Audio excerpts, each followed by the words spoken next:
This is Holly Lyon with an emergency broadcast. The containment doors have failed, and the bad takes are loose. I repeat, the bad takes are loose!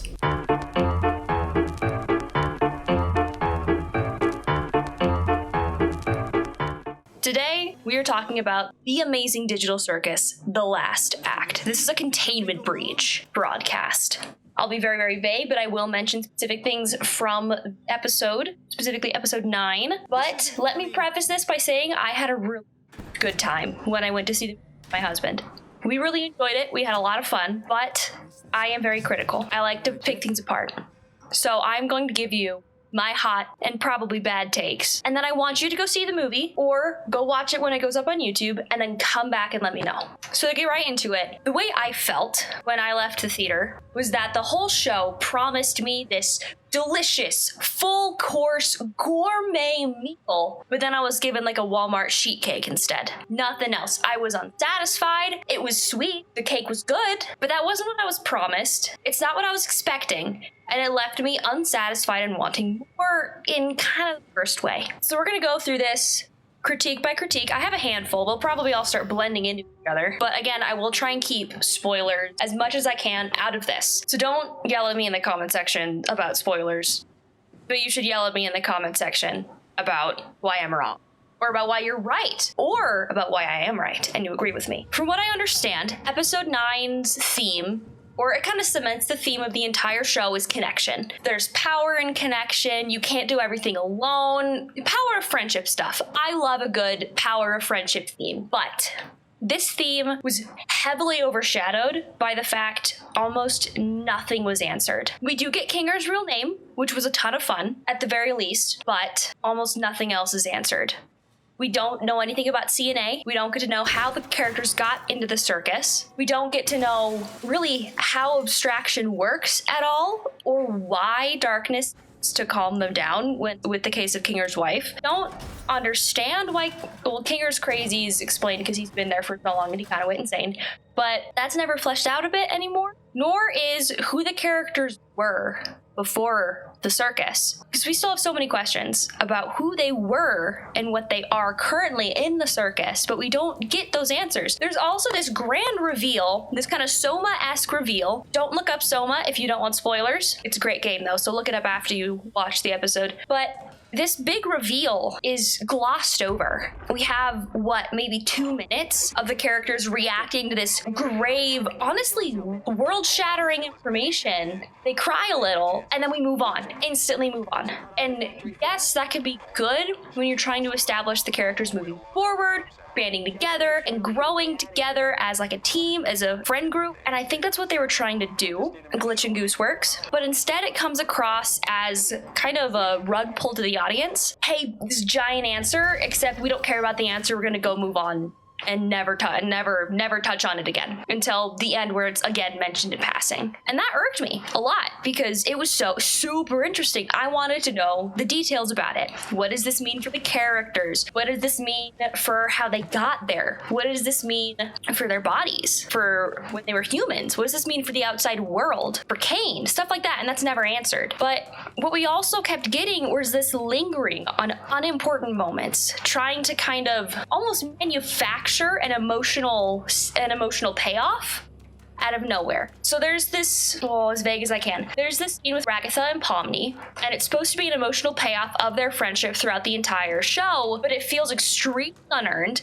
because what the characters say is not what we have seen them do. And I understand the Amazing Digital Circus is a short series. A lot is covered in a very short amount of time, which means a lot gets cut, which means we don't see everything. But if you're trying to have an emotional payoff, you cannot cut the setup for that payoff, or else the payoff means nothing. But on the other hand of that, we also keep skipping important things that we want to see. There's this short time skip. We don't know how long it is. I assume it's maybe a couple days, maybe a week, but we have this time skip, and it's this specific scene where the transition is a voiceover. Pomni says some jazz about what's happening to transition to the current day, and that is a huge mistake. mistake. We hard cut from that to the present where they're like, oh, we have this new issue we have to tackle because the movie runtime, yada, yada, yada. Transitions like that only work if you've had a narrator the whole time. We have not had an explicit narrator the whole time except maybe Kane, and he's not there. So this feels, 1, jarring, 2, extremely out of place, and 3, feels like the transition in the script was said on screen rather than an actual transition being brainstormed and worked in to feel natural. The biggest problem that really encapsulates everything else I've said so far is that the whole movie, it felt like there was too much and too little, if you understand what I'm saying. There's enough content in episode 9 to make an hour and 30-minute movie of episode 9 alone. But instead of doing that, episode 9 is, I think, an hour long total. And in that hour, we gloss over important, back to the food analogy, the meat and potatoes, we gloss over that and go straight to the dessert that the fans have been asking for. I would almost say it's fan service without being fan service. But episode 9 caters to the fans and what they want instead of finishing out a fantastic story. Honestly, it feels like Gooseworx didn't want to write episode 9. It feels like this person was just done. That Glitch said, hey, we need you to finish the show. I know you've had this specific ending planned. We need you to make a script. And Gooseworx went, oh my gosh, fine, let's get this over with. That's what it felt like. I don't know anything about Gooseworx, so I don't know if that's actually how emotions were on the inside, but that's the impression I got. And if that's not the impression that was meant to get across, there is an issue. There is a disconnect between the intent and the execution, and that can kill the most beautifully done show or movie. With my gripes and my critiques out of the way, let's go to what I actually enjoyed, because I had so much fun watching this movie. I laughed out loud. I had a ton of fun. The theater, everyone was having fun, and we all kind of like quieted down during the intense moments, but we were laughing out loud. We were sometimes commenting to each other in the theater. It was great. It was so much fun. Something I also really, really enjoyed was hearing the mention of the Church of Jesus Christ of Latter-day Saints. That's the church I belong to. We're often called Mormons. The word specific Mormon is used in reference to the church and members of it in the episode 9, and I was floored. I thought it was the funniest thing I'd ever heard to hear brightly colored 3D animated circus characters go, yeah, Mormons. And I'm like, excuse me? It was hilarious. I have a new respect for Gooseworx with how the mention of the church was handled in that scene, and it was a ton of fun. It told me a lot about the character who said that and had the past with the church, and I really enjoyed it. I had a ton of fun with that scene specifically. But the other reason I that scene to death was the shots and the dialogue. And the scene is very slow. It's a conversation. And conversation scenes can be hard to do, especially when they're long. And this scene, I would say, was probably about 5, 6, 7 minutes. And the camera work, phenomenal. So interesting. The dialogue kept me in. I was bought in 100%. And then there's this one part in the scene where the camera slowly transitions, where it's sitting in a slow pan in such a way you don't notice it at first. But then when you notice it, it's fascinating. It's so much fun. Gooseworx is obviously a incredibly talented story writer, musician, and script writer. I just wish they'd had a couple other writers look over this script before Glitch sent it in for production, because it felt very rough. It felt unfinished. Again, there was enough content, an hour and a half of just episode 9, and I think that would have been better. But the entire time, it felt like they were padding the runtime with nonsense. And yes, it's the amazing digital circus. It's nonsensical. That's part of the draw. But the nonsense in episode 1 through 8 feel like they apply to the moment, to the character, or to where the episode is going. The nonsense in this episode felt really out of place. Because of all the kind of glaring storytelling issues, it made it really hard to stay bought in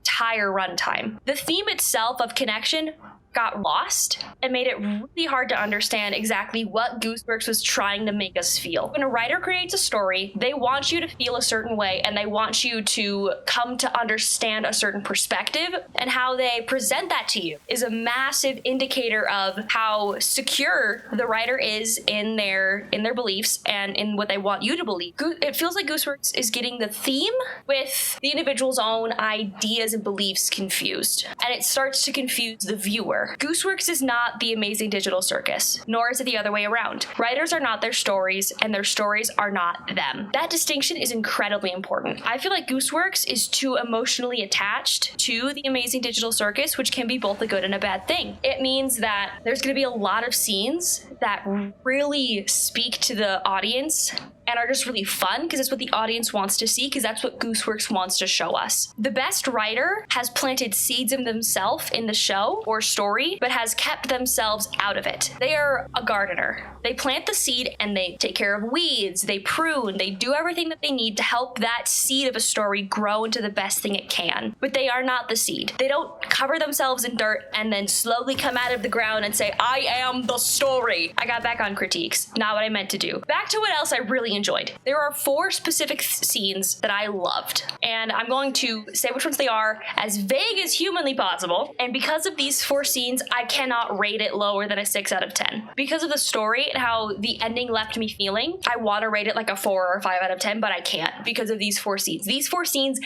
actively keep the entire episode afloat. There's the scene where we get the line, reality is gay, and it's hilarious, and I loved that scene because there was also some really fun characters stuff in that scene and sequence. I loved the lamppost scene, which you will understand when you watch it. The scene about like shapes and stairs and learning, fascinating. I love a good scene with dialogue, a scene that's only action and body language to tell us what's happening. Those scenes are some of my favorites because that really tests how skilled a writer is, and Gooseworx did great with it. And the last scene that I love to death is this short little bit when the gets a line or two, and it's just a great scene. I really enjoy it. I kind of wish we'd had more of an A plot, B plot structure. Instead, we kind of have a plot structure that gets kind of resolved halfway through, then not resolved, and then we have some sort of a B plot, except we never see it. When I finished episode 9, it left me confused, a little frustrated, and wanting in the worst possible way. But that's all I can say without spoiling things and getting